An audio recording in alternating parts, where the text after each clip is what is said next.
Centre of triangle चल रहा है ना। जय हिंद। सेंटर ऑफ कहां तक पहुंचे थे? अंतः केंद्र तीनों के शीर्षों का कोण समद्विभाजक और परिकेंद्र तीनों भुजा के लंब समद्विभाजक। ऑर्थो सेंटर भी चले थे क्या? नहीं तो काफी है यहां तक, ये बहुत सारा चल चुके हैं। ये सब हो, इसका प्रॉपर्टीज लिखा है नहीं? प्रॉपर्टीज लिखिए, परिकेंद्र लिखा हुआ है ना। इसमें आज हम लोग स्टार्ट करते हैं प्रॉपर्टीज, गुण से। पहला पॉइंट में लिखते चलना, परिकेंद्र किसे कहते हैं? है पता? कॉपी देकर के नहीं बोलना। किसी भी त्रिभुज के तीनों भुजा को लंब समद्विभाजित कर दिया जाए और अंतः केंद्र में केंद्र से भुजा के बीच की दूरी बराबर होती है, परंतु परिकेंद्र में केंद्र से शीर्षों के बीच की दूरी बराबर होती है। पहला पॉइंट लिख दीजिए, लिखाया जाए, लिखिए। परिकेंद्र, परिकेंद्र सर्कम सेंटर, परिकेंद्र, परिकेंद्र तीनों भुजा के लंब समद्विभाजक से निर्माण होती है। परिकेंद्र तीनों भुजा के लंब समद्विभाजक, लंब समद्विभाजक, लंब समद्विभाजक से निर्माण होती है। परिकेंद्र तीनों भुजा के लंब समद्विभाजक से निर्माण होती है। दूसरा पॉइंट, परिकेंद्र के केंद्र पर, परिकेंद्र के केंद्र पर बनाया गया कोण, परिकेंद्र के केंद्र पर बनाया गया कोण शीर्ष कोण के दुगुने के, शीर्ष कोण के दो गुने के, शीर्ष कोण के दो गुने के बराबर होती है। शीर्ष कोण के दो गुने के बराबर होती है। परिकेंद्र के केंद्र पर बनाया गया कोण शीर्ष कोण के दुगुने के बराबर होती है। परिकेंद्र के केंद्र पर जो कोण बनता है वो शीर्ष कोण के दुगुना के क्या होता है? बराबर।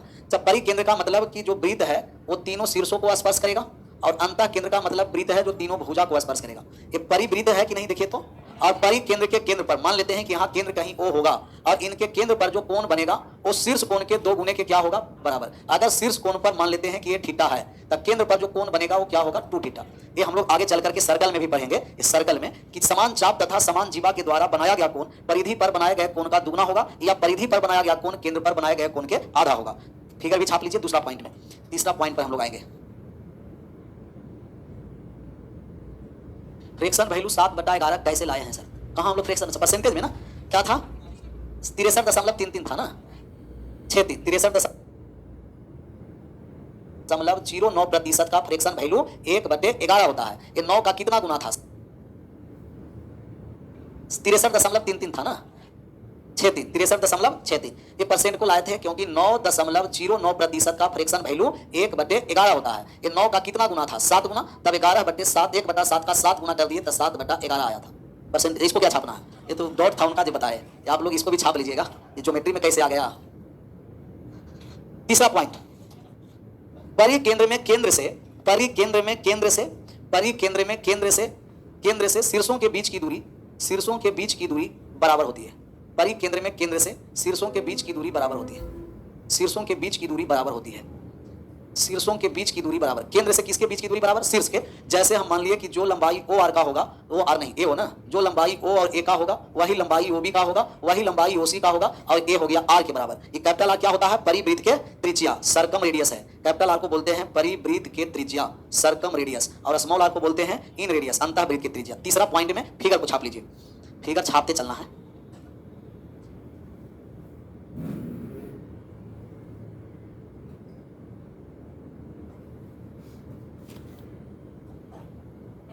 इन लोग भी क्लियर है। फिगर ड्रा करने के लिए पहले नहीं होता था, बचपन में सिक्का लेकर के चलते थे, 2 रुपया वाला सिक्का, 5 रुपया वाला, 1 रुपया वाला, किसी तरीके से छाप लेना है। यहाँ घुच कुछ छापिए, जाकर के रूम का ट्रेस छाप लेना है। घुच कुछ का हुआ कि वृत्त तो बनाए लेकिन वृत्त जैसा नहीं, ये हो गया। क्योंकि समझना है कि वृत्त है, मान भी सकते हैं।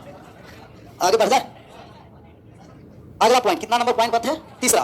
ये तीसरा पॉइंट था। चौथा पर आ जाएंगे ना, 3 पॉइंट हो गया तो चौथा में क्या रखा है लिख दीजिए। परिकेंद्र हमेशा त्रिभुज के अंदर स्थित नहीं होती है। परिकेंद्र, परिकेंद्र हमेशा, परिकेंद्र हमेशा, परिकेंद्र हमेशा त्रिभुज के अंदर, त्रिभुज के अंदर स्थित नहीं होती है। त्रिभुज के अंदर स्थित नहीं होती है। यह त्रिभुज के कोण के आधार पर, यह त्रिभुज के, यह का मतलब परिकेंद्र, यह त्रिभुज के कोण के आधार पर, यह त्रिभुज के कोण के आधार पर अपना स्थान परिवर्तित करती है। यह त्रिभुज के कोण के आधार पर, त्रिभुज के कोण के आधार पर अपना स्थान परिवर्तित करती है। हाँ भाई, परिवर्तन, अपना स्थान परिवर्तन कर दिए। परिवर्तन का मतलब समझ में आया? जैसे इससे पहले हम लोग क्या चल रहे थे, इन सेंटर, और इन सेंटर में बताए होंगे कि सभी इनका केंद्र त्रिभुज के अंदर स्थित होगा, लेकिन इसका सभी केंद्र त्रिभुज के अंदर इनका कोण के आधार पर परिवर्तन होगा। अब हम लोग कंडीशन समझेंगे। क्या समझेंगे? और कंडीशन, यदि न्यून कोण त्रिभुज हो, कंडीशन पर आ जाइए। हम लोग कंडीशन पर समझ रहे हैं कि यदि न्यून कोण त्रिभुज रहेगा तो क्या होगा। यदि त्रिभुज न्यून कोण त्रिभुज हो, यदि त्रिभुज न्यून कोण त्रिभुज हो, न्यून कोण त्रिभुज हो, बताइए आप लोग कि न्यून कोण त्रिभुज में ये कहां स्थित होगा? परिकेंद्र त्रिभुज के अंदर की त्रिभुज के बाहर? अंदर त्रिभुज के। न्यून कोण का मतलब प्रत्येक कोण 0 डिग्री से बड़ा और 90 डिग्री से। अच्छा, देखते हैं कि ये त्रिभुज न्यून कोण त्रिभुज रहेगा तो क्या होगा। तो न्यून कोण त्रिभुज में सबसे पहले कोण ट्रायंगल हम लोग ड्रा कर दिए, और ये ट्रायंगल ए बी और सी है। ट्रायंगल है ए, ट्रायंगल है बी और ट्रायंगल है ए बी सी। अब हम लोग इसको एंगल बाइसेक्टर करें कि परपेंडिकुलर बाइसेक्टर करें? कौन सा हम लोग केंद्र बना रहे हैं? परिकेंद्र, और परिकेंद्र परपेंडिकुलर बाइसेक्टर होता है साइड का, तो साइड का हम लोग परपेंडिकुलर बाइसेक्टर कर रहे हैं। ये परपेंडिकुलर भी होगा और बाइसेक्ट भी करेगा, साइड परपेंडिकुलर भी होगा और बाइसेक्ट भी करेगा। और ये तीनों लंब रेखा जिस बिंदु पर जाकर के मिल गया वो सभी केंद्र कौन सा केंद्र कहलाते हैं? वो परिकेंद्र कहलाएंगे। ये कहां आकर के मिला है? ओ पर। ओ पर मिला देते हैं, तो ये जो ओ पर आकर के मिला तो ये हो गया परिकेंद्र। अब बताइए कि ये जो परिकेंद्र है त्रिभुज के बाहर है कि त्रिभुज के अंदर है? न्यून कोण त्रिभुज में परिकेंद्र त्रिभुज के अंदर स्थित होंगे, परिकेंद्र त्रिभुज के अंदर स्थित होंगे। अभी छापना नहीं है, ये अंदर हो गया। समकोण में आ जाते हैं कि समकोण में क्या होगा। यदि त्रिभुज समकोण त्रिभुज हो, यदि त्रिभुज समकोण त्रिभुज हो, समकोण का मतलब एक कोण कितना डिग्री होगा? समकोण त्रिभुज हो, तो समकोण त्रिभुज में कहां स्थित होगा? समकोण त्रिभुज पता है किसी को? समकोण त्रिभुज में एक कहां स्थित होगा? परिकेंद्र। परिकेंद्र का मतलब भुजा को क्या करना है? लंब भी और समद्विभाजक भी। ये 90 डिग्री है, तो लंब समद्विभाजित करने जा रहे हैं। जैसा ही हम लंब समद्विभाजित किए, लंब भी कर दिए और समद्विभाजित भी बराबर बराबर भाग में बांटा। इसको भी लंब भी डाल दिया और समद्विभाजित भी बराबर बराबर भाग में बांटा, और इसको भी लंब और समद्विभाजित किए, बराबर बराबर भाग में बांटा। ये कहां आकर के मिला है?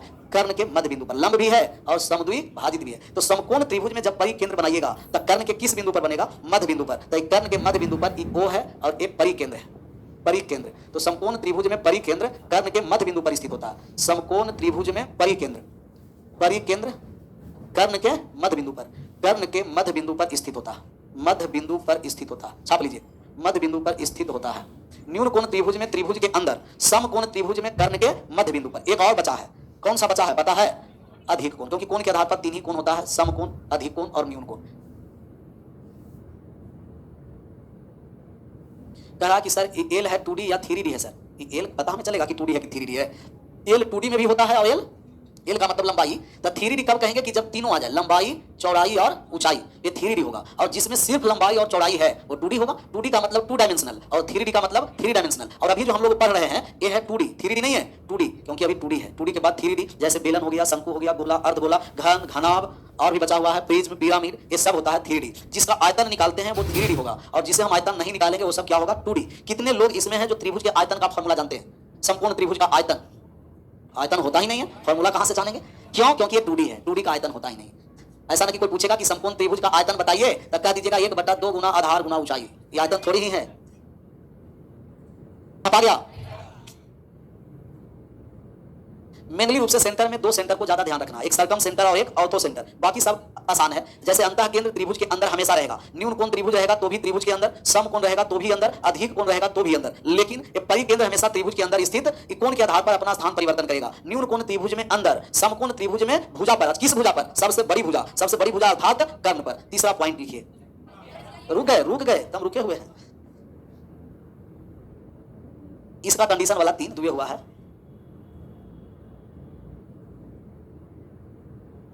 इसको एक बार पढ़ लें, पढ़ देते हैं। समकोण त्रिभुज में परिकेंद्र कर्ण के मध्य बिंदु पर स्थित होता है। समकोण त्रिभुज में परिकेंद्र कर्ण के मध्य बिंदु पर स्थित होता है। किस बिंदु पर? मध्य बिंदु पर। समकोण त्रिभुज, 2D 3D नहीं लिख देना है, ये 2D 3D हटाना है। समकोण त्रिभुज में, किस त्रिभुज में? समकोण में। समकोण त्रिभुज में, यहां कर दिया, कोई दिक्कत हो गया क्या?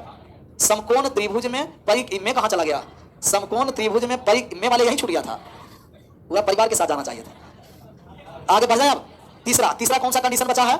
अधिक कोण, अधिक कोण। यदि त्रिभुज अधिक कोण त्रिभुज है, यदि त्रिभुज अधिक कोण त्रिभुज हो, ऑब्ट्यूज एंगल ट्रायंगल, अधिक कोण त्रिभुज हो, कौन सा त्रिभुज हो? अधिक कोण। तो त्रिभुज अधिक कोण, बताइए कि अधिक कोण में कहां स्थित होता है? अधिक कोण का मतलब समझ में आता है? अधिक कोण का मतलब कि एक कोण जो है वो एक कोण 90 डिग्री से, एक ही कोण, सब कोण नहीं, केवल एक कोण। अब हम लोग यहाँ एक ट्रायंगल है जो अधिक कोण ट्रायंगल जैसा लग रहा है, ABC है जो क्या है? ट्रायंगल है, और ये ट्रायंगल अधिक कोण त्रिभुज का है। हमें बताइए कि परिकेंद्र बनाना है कि अंतः केंद्र बनाना है? अच्छा, अंतः केंद्र बनाना रहता तो कोण को समद्विभाजित करते कि भुजा को लंब समद्विभाजित? भुजा को, अंतः केंद्र भुजा, कोण ना। और हमें कौन सा केंद्र बनाना है? कहिएगा परिकेंद्र। और परिकेंद्र बनाने जा रहे हैं तब भुजा को लंब समद्विभाजित करेंगे। ए और बी को लंब भी कर दिए और समद्विभाजित भी कर दिए। यहाँ बी और सी को भी लंब डाल दिए और समद्विभाजित भी किए हैं। और यहाँ बी और सी को लंब समद्विभाजित किए हैं तो आगे जाकर के मिला है। और तीनों लंब समद्विभाजित रेखा किस पर मिला है? ओ पर। कहाँ मिला है? ई ओ पर। एक त्रिभुज के बाहर मिला है कि त्रिभुज के अंदर की त्रिभुज पर? और यहाँ से शीर्ष के बीच अगर हम दूरी लेकर के अगर हम एक वृत्त खींचेंगे तब एक कौन सा वृत्त होगा? ए वाले वृत्त होगा परिवृत्त। कैसा वृत्त हो चला जाएगा? परिवृत्त जैसा लगा है ना, हम लोग को मानना है ना। घुचपुच हो गया, सब घुचपुच सही हो गया ना, तब ये परिवृत्त है। सेंटर मान के खींच देंगे तब परिवृत्त, तीनों शीर्ष को स्पर्श करते हुए गुजरे। अब इसी को हम लोग बोलते हैं परिवृत्त। क्या बोलते हैं?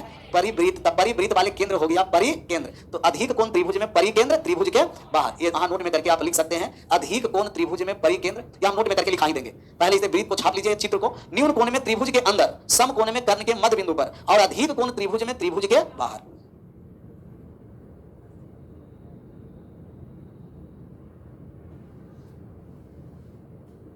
होगा अपना वृत्त बनाता है तो गलती होता है तो कोई दिक्कत नहीं। पीके सर का कहां गलती हुआ ये ढूंढ लो। दूसरा का गलतियां दूर से ही दिखाई देता है, अपना गलती भी एकदम सही है। गलती कहां? छपा गया नहीं तो छापिए, छपा गया।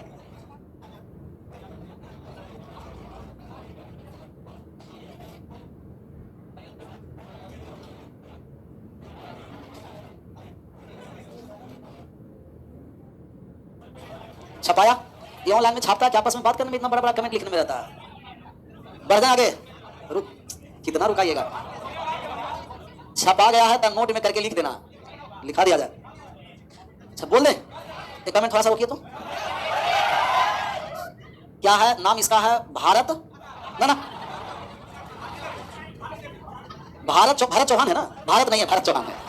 करा कि न तेरे आने की खुशी न तेरे आने के गम, सब थ्योरी फेल है।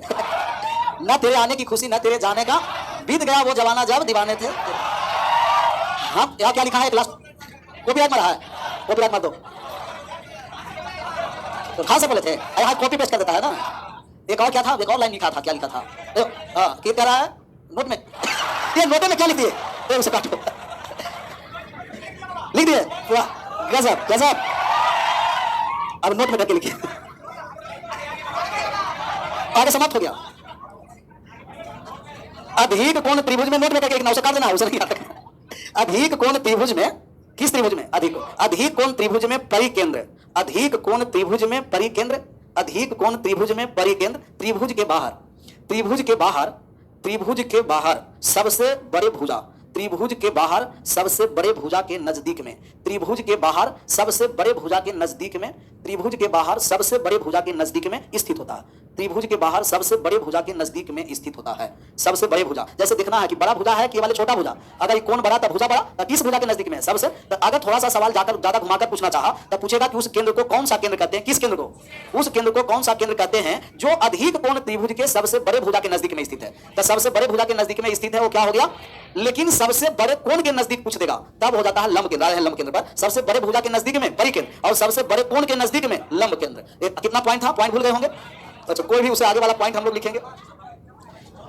किसी भी त्रिभुज में, किसी भी, अगला पॉइंट प्रॉपर्टीज में, किसी भी त्रिभुज में परिवृत्त की त्रिज्या, किसी भी त्रिभुज में, किसी भी त्रिभुज में परिवृत्त की त्रिज्या, कोष्ठ में कैपिटल आर दर्शा दीजिएगा। परिवृत्त की त्रिज्या, किसी भी त्रिभुज में परिवृत्त की त्रिज्या ABC बटे 4 डेल होती है। ABC बटे 4 डेल होती है। किसी भी त्रिभुज में परिवृत्त की त्रिज्या ABC ऊपर और बटा में 4 डेल। अच्छा ABC क्या है पता है? ABC भुजा है, साइड है। हाँ भुजा नहीं, ABC साइड है, तो भुजा बोल दिए थे। ABC साइड है और एक परिवृत्त की त्रिज्या कैपिटल R, डेल क्या है? त्रिभुज का क्षेत्रफल। तो किसी भी त्रिभुज में परिवृत्त की त्रिज्या ABC बटे क्या होता है? 4 डेल। तब यहाँ हो गया आपको क्या हो गया? कैपिटल R बराबर ABC और बटे में 4 डेल। ऐसे लिख करके कोष्ठ में बंद कर दीजिएगा। इनको लिख दीजिएगा कि जहां जहां कैपिटल R क्या है पता है? जहां कैपिटल R परिवृत्त के त्रिज्या, परिवृत्त के त्रिज्या सर्कम रेडियस है और ABC त्रिभुज के क्या है? ABC त्रिभुज का भुजा है, त्रिभुज का भुजा, और डेल त्रिभुज का क्षेत्रफल, डेल त्रिभुज का क्षेत्रफल, त्रिभुज का क्षेत्रफल। साइड ABC है। अच्छा साइड है, भुजा नहीं था। कभी कभी हम भी कंफ्यूज कर जाते हैं कि उल्टा क्या लिख दिए। क्षेत्रफल आगे नहीं कहिएगा कि 4 को छोड़ दिए सर, लिख दीजिए 4 एक संख्या है। 4 एक संख्या है। एक लिख रहा है कि यह सरपोस्ट में बंद कर दिया ताकि ठंड नहीं लगे। कौन लिखा है? सतीश यादव जी है ना। यादव जी को कोपचे मिलेगी ना, समझ में आ जाएगा। तो कोपचा में बंद किया कि ठंड नहीं लगे। आगे बढ़ जाए। क्या हमें लगता है इसको साबित करने की आवश्यकता नहीं है, इसमें साबित करने की कोनो आवश्यकता नहीं है। वहां से साबित होता है ए बटे साइन ए, ऐसा लिखाए थे ना, बी बटे साइन सी और बराबर का सी बटे साइन सी बराबर का 2r। याद है? ए बटे साइन ए बराबर बी बटे साइन बी बराबर सी बटे बराबर 2r। अब समझ में आया कि 2r क्या है? ये 2r परिवृत्त के त्रिज्या है। तब यही ए बटे साइन ए से 2r निकल जाएगा। जैसे अगर थोड़ा सा समझना चाहिए तो समझ छापना नहीं है, सिर्फ थोड़ा सा क्या करना है, समझ लेना है कि अगर एक ट्रायंगल हो गया ए बी सी, अगर ट्रायंगल क्या हो गया ए बी और सी, तब ये परिवृत्त के हो गया त्रिज्या। हम मान लिया कि परिवृत्त के त्रिज्या क्या हो गया? Capital R. कैपिटल आर हो गया, कैपिटल आर हो गया। अब कैपिटल आर निकल गया, तब यहां से आप लंब भी डाल सकते हैं। तो जैसा ही आप लंब डाल दीजिएगा तब क्या ये 2 बराबर भागों में बढ़ जाएगा कि नहीं बढ़ जाएगा? कैसे समझ गए कि 2 बराबर भाग में बढ़ गया? क्योंकि आइसोसेलेस ट्रायंगल है और एंगल बाई क्या हो जाता है? सेक्टर भी हो जाता है, एंगल बाई सेक्टर। अब यहां से साइन थीटा का मान निकाल देंगे, तब यहां से r बराबर क्या हो जाएगा? ए बी सी बटे, ये तो क्या करना है, यही से एरिया निकाल करके इक्वल कर देना। तो a बटे साइन ए, b बटे साइन बी, c बटे साइन सी बराबर क्या हो जाता है? 2r। अच्छा, इसका तीनों मान हम लिखाए थे, याद है? एक यहां फिर लिख दीजिएगा। पहला लिखाए हैं इन रेडियस डेल बाई, और दूसरा हम लिखाए हैं circumradius A B C, और बटे में क्या हो जाएगा? 4 और डेल। और यहां से हम लोग का एक किसी भी त्रिभुज में, और एक बताए थे समबाहु त्रिभुज में। कौन सा त्रिभुज? समबाहु त्रिभुज में। समबाहु त्रिभुज में जब हम लोग का मान निकालना है तो समबाहु त्रिभुज का मान निकालेंगे कि इन रेडियस जो होगा आपका ये हो जाएगा a बटे 2 रूट, और सर्कम रेडियस जो हो जाएगा ये होगा a बाई रूट। रेशियो भी हम आप इसमें लिखाए थे आपको कि इन रेडियस और सर्कम रेडियस, आगे आएंगे तो प्रूव भी कर देंगे। इन रेडियस सर्कम रेडियस एक अनुपात एरिया का जो रेशियो होगा एक अनुपात, लिखाने से फायदा है कुछ? याद है? अच्छा, समबाहु के बाद एक और हम लोग इसमें लिखे थे समकोण। समकोण त्रिभुज में, कौन सा त्रिभुज में? समकोण। और समकोण त्रिभुज में हो गया स्मॉल r, लंब प्लस आधार माइनस कर्ण बाई, और दूसरा जो हो गया आपको कैपिटल आर, ये हो गया h बाई। इसीलिए लिखाए हैं कि समकोण त्रिभुज में परिवृत्त जो परिकेंद्र होता है वो कर्ण के मध्य बिंदु पर, त्रिज्या कर्ण का क्या हो गया? तीसरा। इसमें 3 पॉइंट लिखाए थे, small r plus capital R बराबर p प्लस b बाई। ये छापना चाहते हैं तभी छाप लीजिएगा। किसी भी त्रिभुज में, किसी भी त्रिभुज में, और एक समकोण त्रिभुज में हो गया, और समबाहु त्रिभुज में। क्यों के लिए छापिए? एरिया को इक्वेट कर करके मान निकाल देना है, कहीं भी लंब डाल करके। तीनों छोटे छोटे ट्रायंगल का एरिया बड़े वाले ट्रायंगल के एरिया के बराबर होगा। लिखा हुआ है ना? हाँ, तब क्यों लिख रहे हैं? अगला पॉइंट लिखेंगे तो लिख दीजिए एक क्वेश्चन, इसके बाद आगे बढ़ते हैं। क्वेश्चन लिखाया जा, लिख दीजिए। किसी त्रिभुज के तीनों भुजाएं क्रमशः, किसी त्रिभुज के तीनों भुजाएं क्रमशः कितना लिखा दे? कुछ भी, ये भी नहीं लिख देना कि कितना लिखा दे। 5 सेंटीमीटर, 12 सेंटीमीटर तथा 13 सेंटीमीटर है। 5 सेंटीमीटर, 12 सेंटीमीटर तथा 13 सेंटीमीटर है। 5 सेंटीमीटर, 12 सेंटीमीटर तथा 13 सेंटीमीटर है। तो इस त्रिभुज के परिवृत्त का त्रिज्या, तो इस त्रिभुज के परिवृत्त के त्रिज्या ज्ञात करें। इस त्रिभुज के, इस त्रिभुज के, तो इस त्रिभुज के परिवृत्त के त्रिज्या ज्ञात करें। परिवृत्त के त्रिज्या ज्ञात करें। आया 5 सेंटीमीटर, 12 सेंटीमीटर और 13। जब परिवृत्त के त्रिज्या निकालना है तो ए बी सी बटे में क्या होना है? 4 डेल होना। ए बी सी बटे 4 डेल लगाइए और आंसर करिए। 26 कैसे? इतना बड़ा कैसे आएगा? रात छाट करके आना चाहिए कुछ कुछ। एक बोला था 6.5 होना ही चाहिए, यही 6.5। इतना सोचने की इसमें आवश्यकता ही नहीं था। राइट एंगल ट्रायंगल समकोण त्रिभुज के परिवृत्त के त्रिज्या कर्ण के आधा होता है, और कर्ण के आधा 13 के आधा कितना हो गया? 6.5। ट्रिपलेट किस लिए बताए थे? इसीलिए ट्रिपलेट 3 4 5, 5 12 13, 6 8 10, 7 24 25, 8 40 41, 9 और 9 40 41 ना, 11 60 61। हम लोग का त्रिभुज का भुजा दे रखा है। कितना त्रिभुज का भुजा दिया है? 5 12। हमें ट्रिपलेट याद रहता तो हम डायरेक्ट समझते कि ये समकोण त्रिभुज है। 5 12 13, 5 सेंटीमीटर, 12 सेंटीमीटर और 13 सेंटीमीटर। 5 12 13 एक समकोण त्रिभुज है, और समकोण त्रिभुज के परिवृत्त की त्रिज्या कर्ण के आधी होती है। कर्ण 13 है, और 13 के आधा कितना हो गया? 6.5। तब एक समकोण क्यों कर दिया कि लंब स्क्वायर आधार स्क्वायर प्लस बराबर कर्ण स्क्वायर हो गया। अगर मान लिया जाए कि भूल गए कि समकोण वाले का h/2 होता है, तो सबसे पहले एरिया निकालिए। समकोण त्रिभुज का क्षेत्रफल 1/2 गुना आधार गुना, इसको भी भूल गए तो हीरोन सूत्र से निकाल देंगे। एरिया हो गया कितना? 30 सेंटीमीटर स्क्वायर एरिया हो गया। और आप कैपिटल आर का मान जानते हैं, ए बी सी बटे में क्या हो गया? 4 डेल। तो ऊपर में ए बी सी 5 गुना 12 गुना 13, और बटा में 4 डेल लेके चलाइए। 4 गुना डेल कितना है? 30 है। काट छाट किए तो 30 से 60 कट गया 2 बार में, 2 से 4 2 बार में, 13/2 और 13/2 का मतलब 6.5। या तो डायरेक्ट कर्ण के आधा करिए, नहीं तो एरिया निकालिए और ए बी सी में 4 डेल से भाग कर दीजिए, तो भी परिवृत्त का त्रिज्या निकल जाएगा। कौन सा वृत्त का त्रिज्या निकलेगा? परिवृत्त का। कल क्लास का सब मजा था का विचार करते क्या? कुछ प्रॉफिट हो रहा है तब नहीं हो रहा है तो क्या है? हो रहा है तो कल हो जाएगा मैराथन।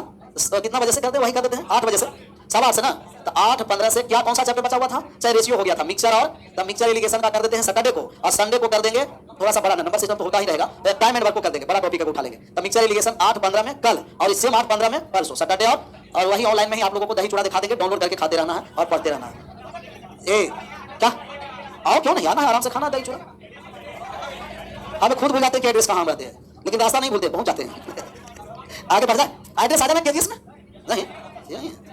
एक सवाल लेते हैं और आप लोग का आंसर कर देना है। कर दीजिएगा आंसर। क्या दिया गया है आपको? एक ट्रायंगल दे दिया है ए बी और सी, कि ए बी सी ट्रायंगल है और ए वाले कोण दे रखा है 60 डिग्री और ए दे रखा है 20 सेंटीमीटर। कितना सेंटीमीटर? 20 सेंटीमीटर। और हमें परिवृत्त की त्रिज्या निकालना है कि परिवृत्त की त्रिज्या क्या होगा, कितने लोग परिवृत्त की त्रिज्या निकाल सकते हैं, क्योंकि हमें क्षेत्रफल नहीं दिया है, 60 डिग्री सिर्फ दिया है। अब इन दोनों भुजा रहता था, क्षेत्रफल निकाल जाता और क्षेत्रफल निकाल करके हम लोग परिवृत्त की त्रिज्या निकाल देते, क्योंकि परिवृत्त की त्रिज्या होता है ए बी सी और बटे में 4 डेल होता है। और ये तो पूरा दे ही नहीं रखा है, सिर्फ 60 डिग्री दिया है और 20 सेंटीमीटर। निकल जाएगा कहां से? साइन रूल से। साइन रूल से हम लोग निकालने जा रहे हैं। साइन रूल होता है ए बटे साइन बराबर का बी बटे साइन बी और बराबर का सी बटे सी बटा का साइन और बराबर का 2r होता है। तो भुजा और उनके सामने वाले कोण लेंगे। भुजा कितना दिया है? 20 और सामने वाला कोण कितना दिया है? 60 डिग्री। तब 20 बटे साइन 60 का मान हो गया 2r। अब r का मान यहां से निकलेगा, 20 को 20 लिख दिए, 60 डिग्री का मान √3/2 ऊपर चला गया और बराबर का हो गया 2r। 2 से 2 समाप्त हो गया, r बराबर हो गया 20 बटे √3 सेंटीमीटर। क्या करना है? क्रॉस गुना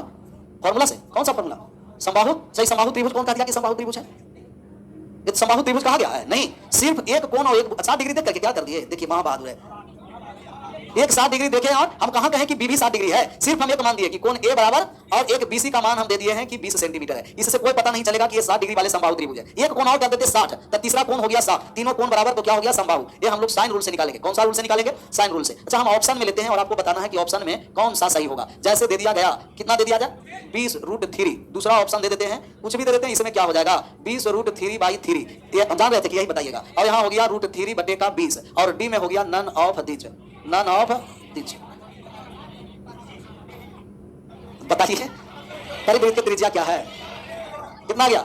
डी ना? डी वाले गलत है। कितना परसेंट? 500% गलत। परिमेयकरण करके दिया है। √3 से ऊपर नीचे क्या कर दिया है? परिमेय, और √3 से परिमेयकरण कर दिए, तब हो गया 20√3/3। ओल झोल सब करते हैं। जैसे दिखाई दिया तो नन ऑफ दिस मार के चला। कुछ कुछ क्या करना है? परिमेय हमें लगता है कि यहीं रहने देते हैं और सोमवार को चलेगा आर्थो सेंटर। कौन सा सेंटर? आर्थो लंब केंद्र।